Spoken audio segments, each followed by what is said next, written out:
नमस्ते। आज हम एक गंभीर और परेशान करने वाले मामले की बात करेंगे जो तमिलनाडु के पोल्लाची शहर में सामने आया। ये कहानी एक ऐसे कुख्यात रैकेट की है जिसने न केवल कई जिंदगियों को प्रभावित किया बल्कि समाज में विश्वास और सुरक्षा की भावना को भी हिलाकर रख दिया। यह है पोल्लाची यौन उत्पीड़न मामला, जहां 9 लोगों ने मिलकर एक सुनियोजित और क्रूर अपराध का जाल बुना। आइए इस मामले के तथ्यों को समझते हैं। पोल्लाची कोयम्बटूर जिले में बसा एक शांत और खूबसूरत शहर अपनी प्राकृतिक सुंदरता और शांत वातावरण के लिए जाना जाता है। लेकिन 2019 में यह शहर एक भयावह यौन उत्पीड़न कांड के कारण सुर्खियों में आ गया। इस मामले ने न केवल स्थानीय लोगों को बल्कि पूरे देश को झकझोर दिया। ये एक ऐसी साजिश थी जिसमें तकनीक, धोखे और क्रूरता का इस्तेमाल कर मासूम लोगों को निशाना बनाया गया। इस रैकेट का मास्टरमाइंड था थिरुनावुक्करसु, जिसके नेतृत्व में 8 अन्य लोग शामिल थे। इनमें सबरीनाथ, सतीश, वसंत कुमार और अन्य लोग थे जिन्होंने एक संगठित गिरोह बनाकर कई महिलाओं को ब्लैकमेल किया और उनका यौन शोषण किया। इस गिरोह का तरीका बेहद सुनियोजित और डरावना था। वे सोशल मीडिया और मोबाइल फोन का इस्तेमाल करके अपने शिकार को फंसाते थे। पहले वे युवा महिलाओं और लड़कियों से दोस्ती करते, फिर उन्हें अपने जाल में फंसाने के लिए निजी मुलाकातों का लालच देते। इन मुलाकातों के दौरान वे अपने शिकार की निजी तस्वीरें और वीडियो रिकॉर्ड कर लेते थे।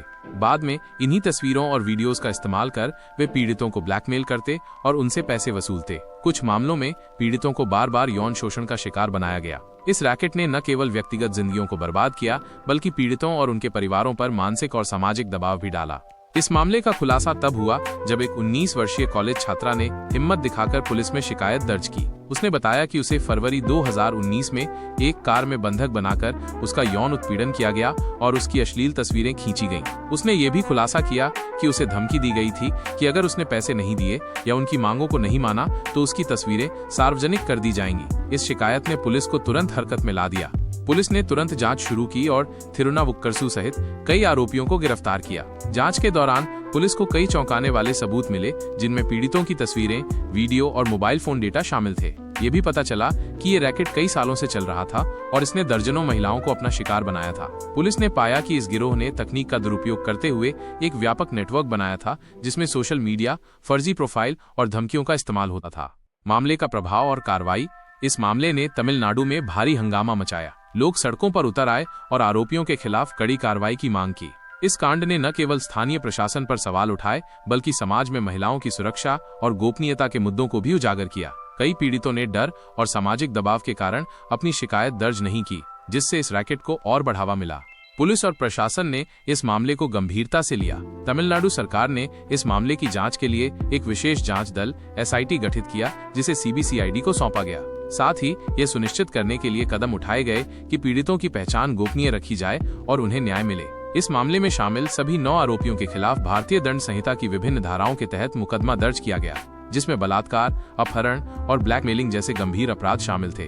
इस मामले ने सोशल मीडिया और डिजिटल प्लेटफॉर्म्स की सुरक्षा पर भी सवाल उठाए। ये दिखाया कि कैसे तकनीक का दुरुपयोग कर मासूम लोगों को निशाना बनाया जा सकता है। समाज में ये बहस छिड़ गई कि महिलाओं की सुरक्षा और गोपनीयता को सुनिश्चित करने के लिए क्या कदम उठाए जाने चाहिए। कई संगठनों और कार्यकर्ताओं ने मांग की कि सरकार को सख्त साइबर कानून लागू करने चाहिए और लोगों को डिजिटल साक्षरता के बारे में जागरूक करना चाहिए।